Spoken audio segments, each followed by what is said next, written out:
पैसे आणि दागिने कुणाचे आहेत? यांच्याकडे कसं काय आलो? ही बॅग तर त्यांनी घरी आणली होती. त्या माधुरी आणि आर्याचे पैसे तर मी ह्यांच्या हाताला लागू नाही दिले, ते माझ्याचकडे आहेत. एवढे पैसे आणि दागिने कुणाचे आहेत? कुठून आले असतील यांच्याकडे? माझा नवरा काही चुकीचं काम तर करत नाही आहे ना?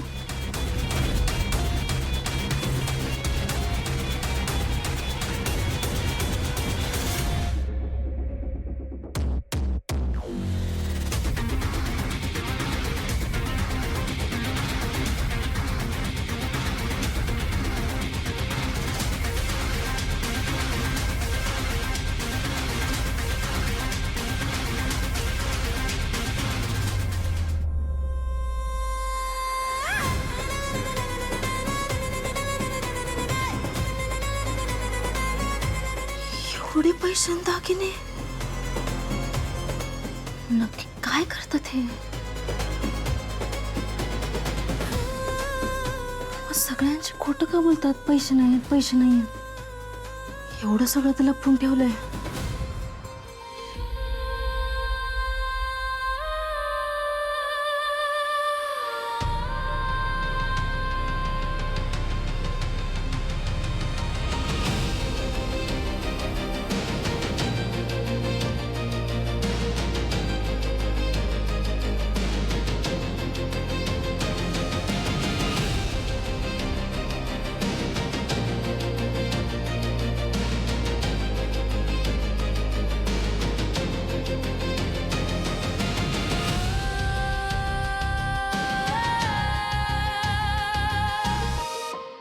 गोपन तुला माहित नाही कर?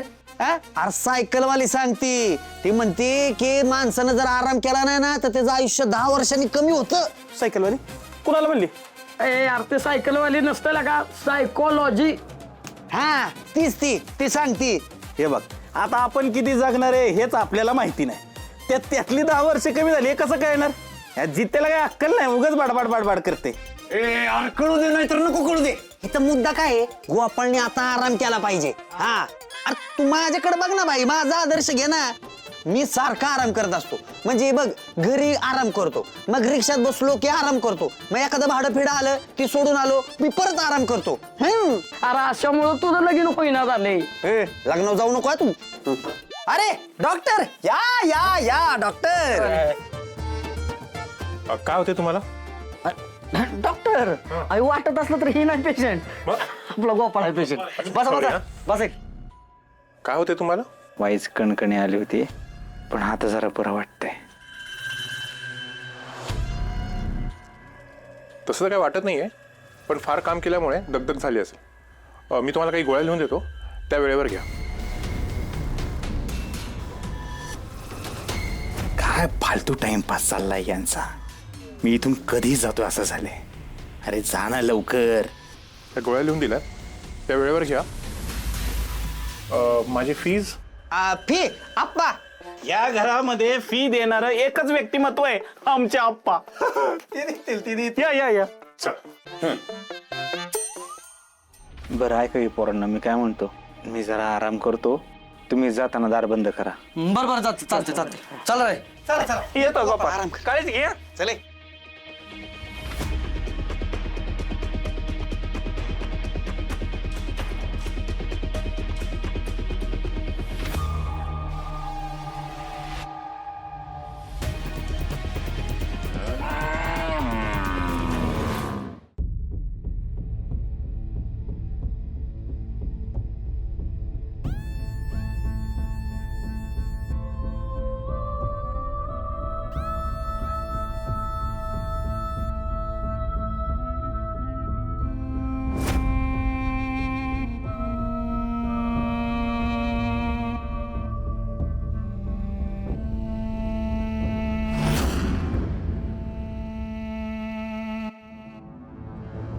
बंटी, अरे बास कर की तो फोन आता.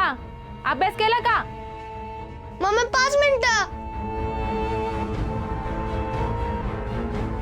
इकडे तो फोन. अगं मम्मी, बास आता अभ्यास करायचा. अगं मम्मी 5 मिनिटं. अरे काय 5 मिनिटं? 5 मिनिटं ना. हरकत नाही करतो. जामकर कुठं आहे त्याचा आवाज येत नाहीये. घरात आहे की नाही? बाहेर जातो, त्याची गाडी बघतो आणि खात्री करतो.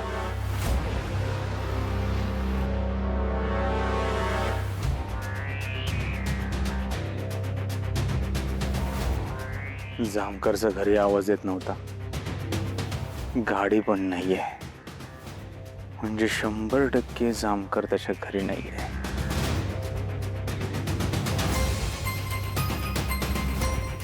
नमस्कार बडेकर साहेब. नमस्कार गोपाळराव. इकडे कुठं?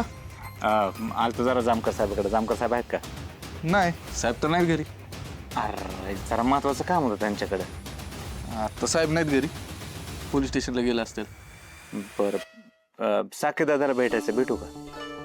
अरे साहेबांनी सांगितलंय कुणाला सोडायचं नाही आत. रावत साहेब. जाऊ दे रे, मित्र आहे त्यांचा, मागच्या वेळेला पण जाऊन आले. असं म्हणतो. बरं जा. धन्यवाद. चल. धन्यवाद.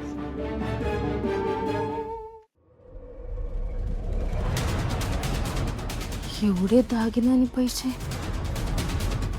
माझ्या नवऱ्यानं कलकत्त्याला तर नसतील ना साठवलं. नाही, पण तसं असतं तर मग त्यांनी सगळ्यांपासून लपवून का ठेवलं असतं, सगळ्यांना दाखवलं असतं की. का तिकडं पण माधुरी आणि आर्यासारखं कोणाशी तरी लगट करून हे.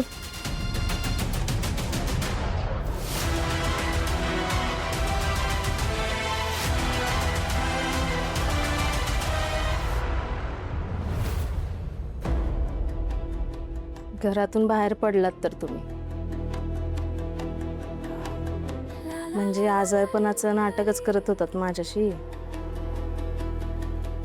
पण गोपाळराव, बायको आहे मी तुमची. तुमची मजल कुठवर जाते हे चांगलंच लक्षात आलंय माझ्या.